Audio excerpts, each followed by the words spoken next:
Hey guys, Rookie Lock here, back once again. I hope everyone's having a great day as always. And today I'm going to talk about these old best locks, and more specifically I'm going to talk about how they can be disassembled, fully disassembled, shackle removal and everything. Before I go any further, I'm going to give a huge shout out to Jeff Moss and Eric Surman for taking the time to help me and basically explaining to me how these are assembled and disassembled. Without their help, I wouldn't even be making this video. I wouldn't know how to even take these apart. But this applies to the old best locks, and you can tell the old locks from the new ones in that they have this extra plug down here, basically like a three. You can see the three circles. The new ones only have your figure 8 for your SFIC core. So that's how you can tell that you have an old lock versus a new one. I'll quickly go over for those that, odd chance those that don't know. Small format interchangeable cores have two keys, or two or more. One that operates the lock, and one that you call your control key, and it's used to remove the core. So that's usually as far as people go with the disassembly of these locks. But there is a way to get them completely apart where, like I said, the shackle comes out, all the internals come out, and that's what I'm going to be explaining here. So it all has to do with this plug, I'm sure you can imagine. This plug has to be rotated clockwise, not very far at all, and that allows two little prongs to come out of a milling, and then allows the plug to come out and allows the lock to be disassembled. So the way I go about doing it, this is brass. You don't want to use a hardened piece of steel on it, or any steel for that matter. I'd rather use something soft like brass. And you want to be careful where you strike. You want to rotate this clockwise, so we're going to hit it on this side. And you want to stay away from the face of the lock, because you could easily imagine how you could do damage to this face and yeah, make an ugly lock.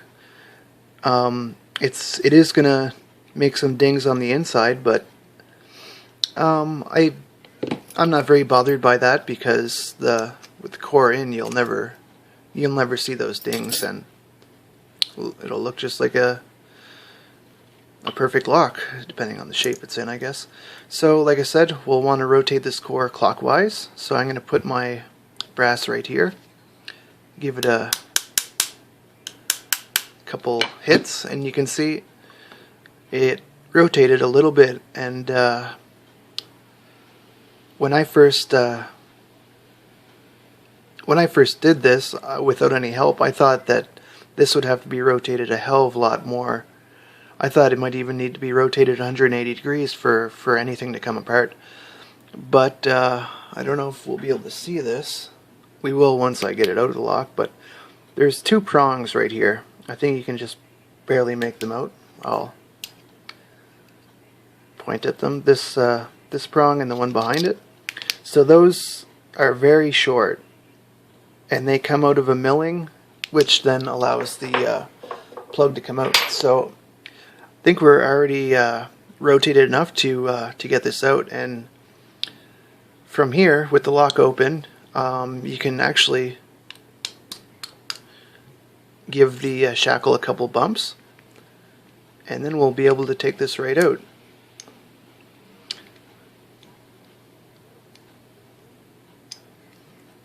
He says. I should have added too that I honestly, I'm making this look easy, guys, but this is a lot trickier than you could imagine. I honestly wouldn't recommend this for someone that just wants to do this for fun. This is not fun, especially the first time. There's quite a bit of frustration involved in doing this. So,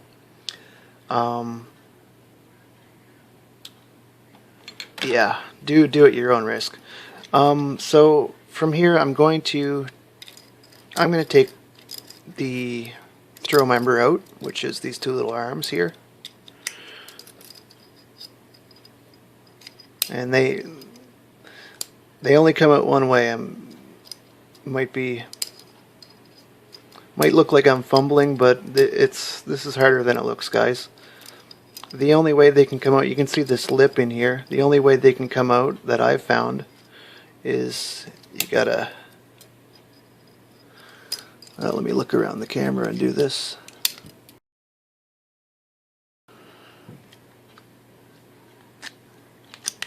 Okay, there we go. And I'm definitely not going to take the locking pawls out of there, because that's the, I wonder if you guys can see that. That's the hardest part about this whole project, is taking those locking pawls out of there. That is a nightmare. Trust me, that's not fun. And there's only one way that it fits back in. But I will take the shackle out. And you can see this little nail here. This kind of confused me the first time taking it apart, but all it is basically to prevent the spring from collapsing on itself or bending sideways. So let's show you what's going on in here. Okay, so we can tell the retained side of the shackle is this side here. So the lock would be assembled, obviously, with this. Ooh, that's okay. There we go. That would be obviously behind the locking pawls. I'm going to leave that out of the picture for now. But our main thing is this here. So first notable part is this little part here. You can actually see that it has two hardened inserts, and I presume that's for wear resistance. Basically, yeah, makes the life of the padlock last a bit longer, let's say, because if those weren't there, I could presume that this brass might wear down, and this is the only part that's keeping the shackle from popping right out of the padlock when you open it. So this will ride in this groove here. So a couple notable parts. This is why, like, your shackle can turn when the lock's open, but you can't push the shackle in when it's turned. It'll only go in when it's aligned with the holes. What else is notable? So that also dictates how this can go in. It can only go in one way. Actually, let's do this first. You can see these, hope this video comes out half decent. I hope you can see these prongs on here. So those are only on one side, and it's a little raised behind them, and that's just, I guess, keeps it in place.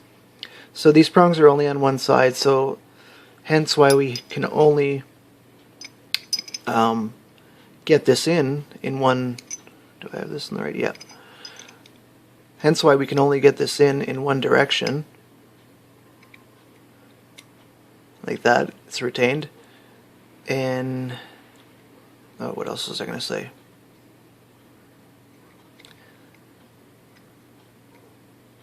Yeah, I think that was pretty much it.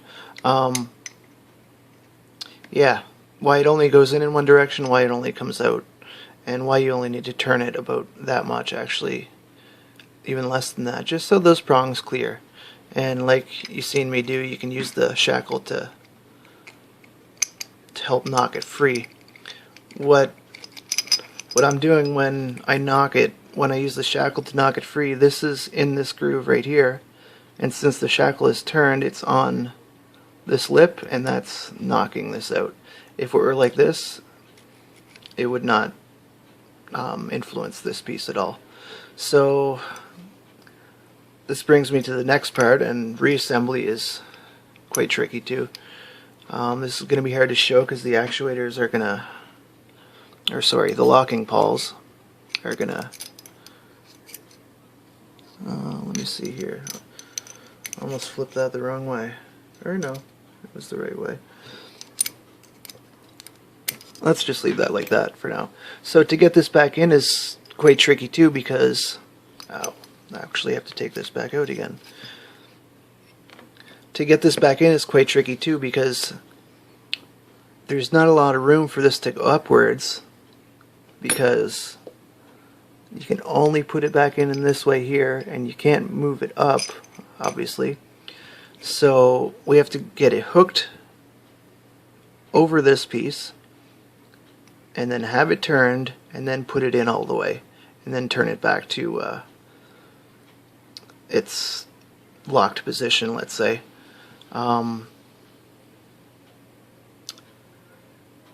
Trying to think if I should. Video's already long enough as it is, but I don't know. Maybe you guys want to see it reassembled, right? So yeah, I'll do that for the sake of the video. First things first. Let's put this back in. And this is quite important too, because if you do this wrong, the lock won't open, and you have to manually retract the pulse. So this small end,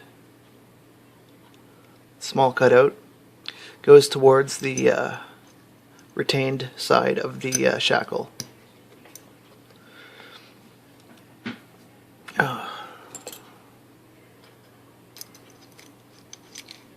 Okay, so that's good. And we'll just, oh sorry guys, we'll just get these turned in the right orientation. And what could we do now? We could put the shackle in, and as soon as we do that, the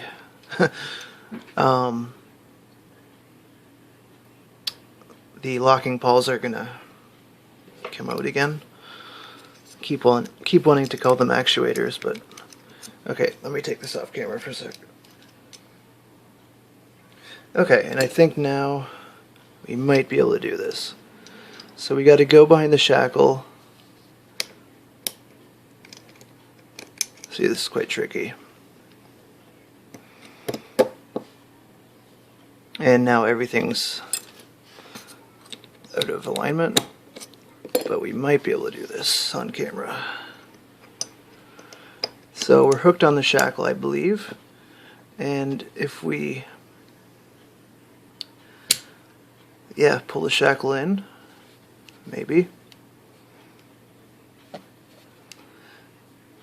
I think we got it, but let me just grab something semi-soft, and we'll give it a couple bumps the rest of the way. Alright, sorry about that guys.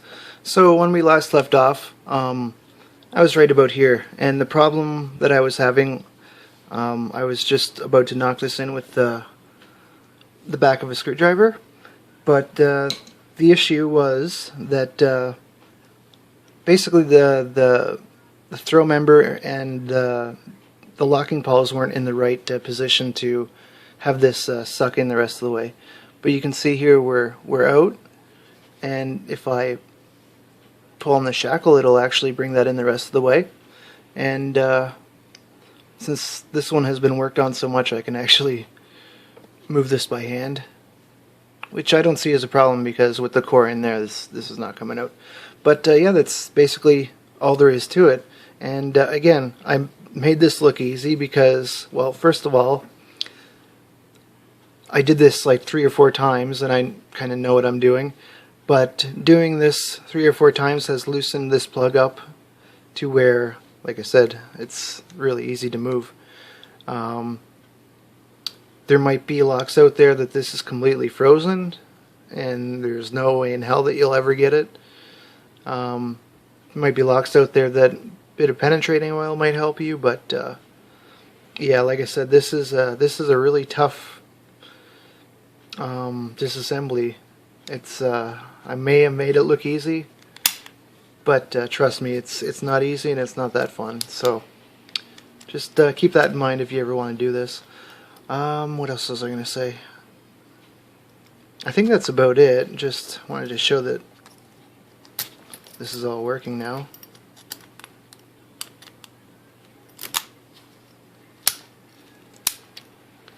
So yeah, nice working lock. And